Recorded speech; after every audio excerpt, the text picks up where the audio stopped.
Health ज्ञान में आप लोगों का स्वागत है। मैं डॉक्टर बी आर सैनी। ये सिरप है रेक्सप्रो डी।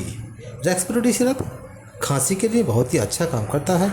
बच्चों की खांसी हो, बड़ों की खांसी हो, महिलाओं की खांसी हो, ये सूखी खांसी के लिए बहुत अच्छा काम करने वाला सिरप है। इसके अंदर डेक्सोमेथार्जिन है और फेनालेफेरिन है एंड CPM है इसके अंदर।